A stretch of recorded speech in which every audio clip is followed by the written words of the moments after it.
Түүнийг Ymir Фриз гэдэг. Тэрээр үлэмжүүдүүдийг хэдэн мянган жилийн турш ганцаараа элсээр нэгээр нь бүтээсээр ирсэн юм. Түүндээ хизээ хэд гэдэг нь тийм ч хамаатай биш. Гол нь Ymir-ийн угсааныхан үлэмж биетнийг нэхэмжлэх бүрд тэдгэрийг бүтээх нь түүнд чухал юм. Ийм бооломэд тавилан хизэн сүлссэн бэ гэвэл тэрдэг 2000 жилийн өмнө хүмүүний анхдагч овгийн нийгэмд амьдралаас ихтэй юм. Тухайн үед Элдиа хэмээх овг оршин байсан бөгөөд тэд тухайн цаг үеийн нөхцөл байдалтай тааруулан амьдарч хүчтэй нь хүчгүйгээ эргшээн байдаг тийм л ертөнцийн нэгэн хэсэг байсан юм. Тэд бусад овг аймагуд руу дайран давталж булаан дайрамдаг олзолсон хүмүүсээ өөрсдийн боол болгодог байсан бөгөөд дуулууртай хүлцэнгүй байлгахын тулд хөлийг нь огтлон бүр зарим тохиолдолд нэг нүдийг нь хүртэл сохолдог байжээ. Энэ л цаг үед Ymir Фриз хэмээх охин Элдиа овгийн буюу Фриз хааны боол байсан юм. Нэгэн өдөр хааны гахаанууд алдагджээ. Үүний гол бурууданг олохын тулд Фриз хаан боолуудаа дуудан үнний гүчгийг хатуугаараа сүрдүүлэн тушаасанд боолууд дуунагтайгаар Ymir рүү жижиглэх хааж. Гахаануудыг сулсан хэрэгт буруутгагдсан Ymir өөрийгөө өмгөөлөх ямар ч боломжгүй байлаа. Элдиагийн хаан Фриз бүх бурууг түүнд тоогож хэрв амьд үлдэж чадвал эрх чөлөөтэй болно хэмээн хэлээд анчтаа араас нь 50 ойров хөөлгөжээ. Ам тавин зогтож явсан Ymir эцэст нь аврах том хөндөй их биетэй модны өмнө нэр. Анчтын мөртлөгөөс зүхтахын тулд хөргийн охин тэр модны ёроолд байсан ан цав руу орж гүн ангал руу унан доорх усанд хүрчээ. Усны ёроолд байх үед нь нуруу мэдрэлийн тогтолцоотой төстэй үл таних амьд бид Ymir-тэй нэгдснээр түүний бие асар хүчтэй өөрчлөгдөж түүхэндээ анхны үлэмж биетэн мэндэлсэн юм. Энэхүү үл мэдэгдэх организмын жинхэнэ мөн чанарыг зохиод албан ёсоор тайлбарладаггүй. Фенүүд үүнийг ихэвчлэн Helysagenia гэж нэрлэдэг.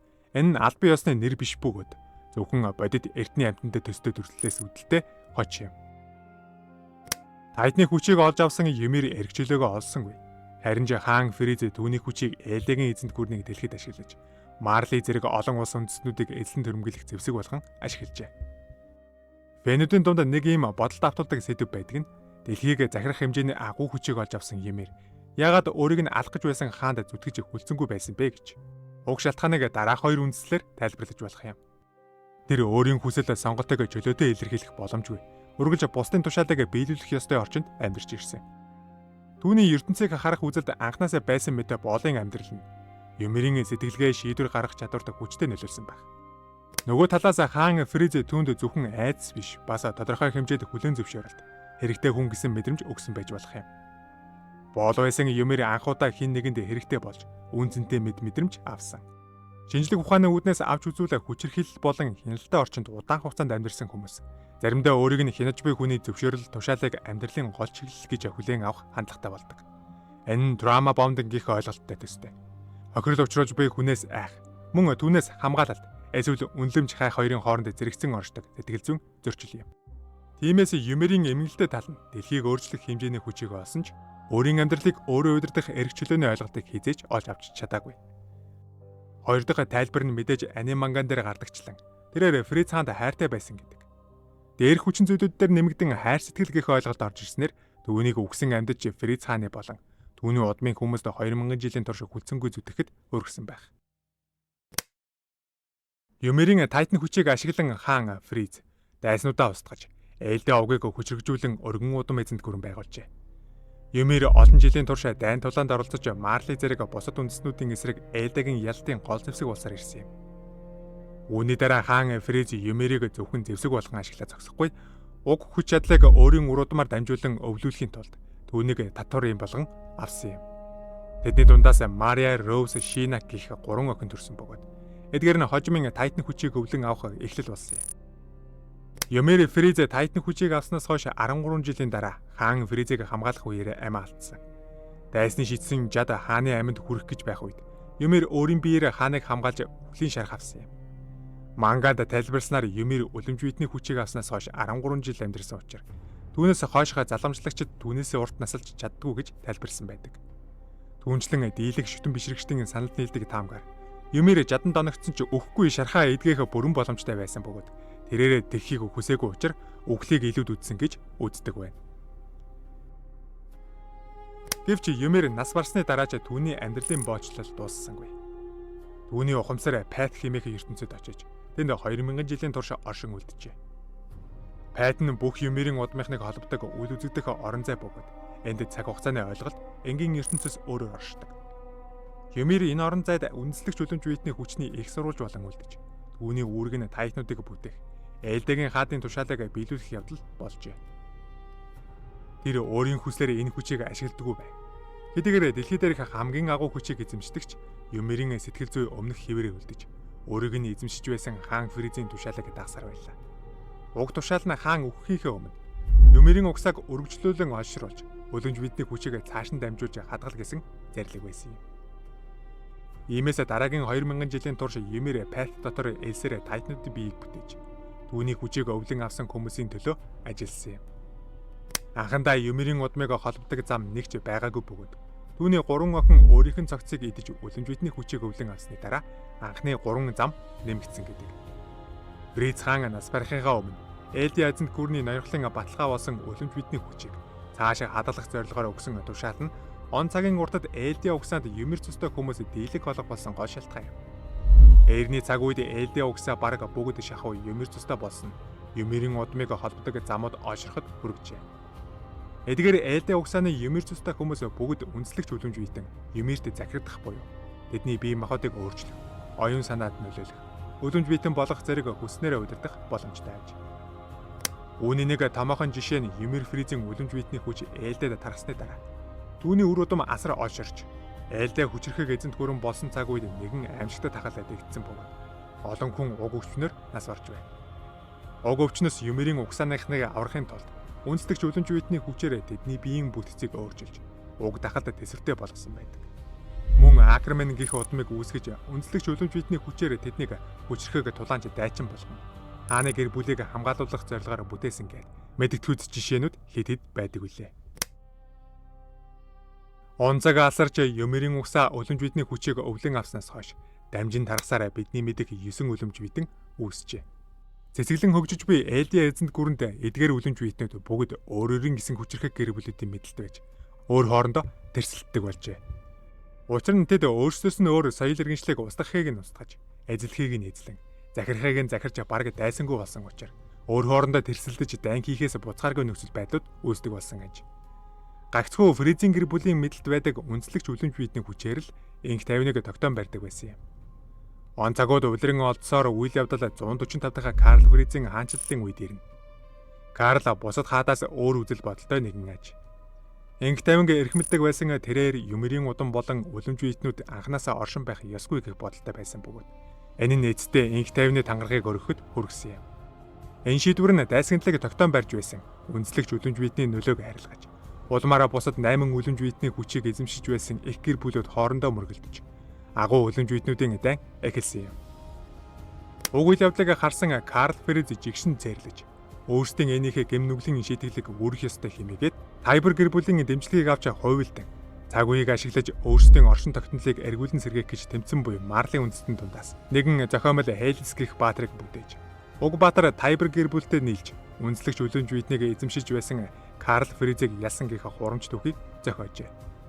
Үүний дараа хаан Карл өөрийн гэр бүлийн хамтаар аль болох олон Юмер цустай Элди хүмүүсийг дагуулan Парадис арал руу дөрвсөн юм. Энэ хооронд Вархаммер өлөмж биетний хүчийг эзэмшдэг Тайбер гэр бүлийн дэмжлэгийг авсан Марличууд Элди гүрний иргэний дайны улмаас орой босгоо болсон цаг үеийг ашиглаж, үлдсэн 8 өлөмж биетний толгойг нь өөрсдийн мэдлэлд оруулан сулран доройтод байсан Элди үндэстэн түлхэн унасан юм.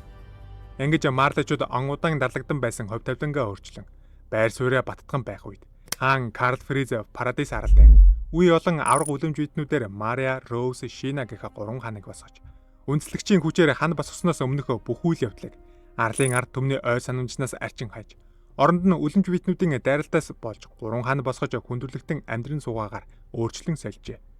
Мөн цаашлаад Карл Фриз өөрийн гэр бүлийн нэрийг Рейс болгон солин далдалж, үндэснийхээ үйлдсэн гэмнүглүүдийг намжлан амьдрах болсон юм. Энэ мэт түүх үргэлжилсээр үндэслэгч өлөмж биетний хүчийг өвлөн авсан хаад үеийн үед энэ хүчийг залгамжлан ирсэн ч эцэст нь Гриша Ягрийн гарт орсноор Рейс гэр бүлийн олон зуун жилийн ноёрхол төгсгөл болсон юм. Гэвч үндэслэгч өлөмж биетэн бол Юмерийн хүчнээс үүссэн 9 өлөмж биетний ердөө нэг юм. Үлдсэн 8 өлөмж биетэн ч мөн өөр өөрийн онцгой чадвар, түүх болон залгамжлагчтай бөгөөд уг аним мангагийн ертөнцид асар том нөлөө үзүүлсэн юм.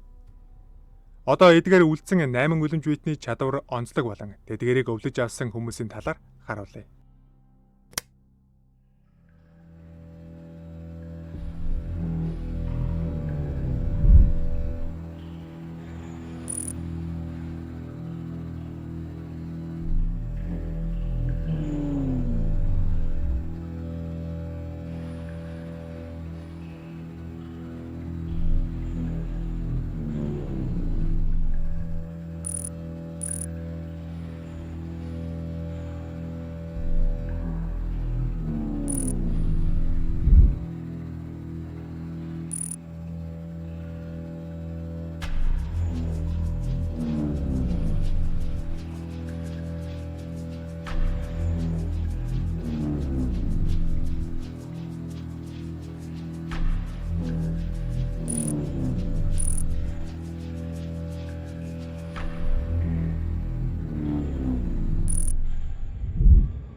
Аним мангагийн үйл явдал дээр гардаг л энэ хэд болохоос биш.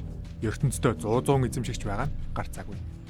Нэг эзэмшигч 13 жил амьдарч дараагийн хүндээ өвлүүлдэг гэж үзвэл 2000 жилийн хугацаанд нэг үлэмж биетэн дэрлэгэхэд дор хаяж 140 залгамжлагч оногдож байгаа юм.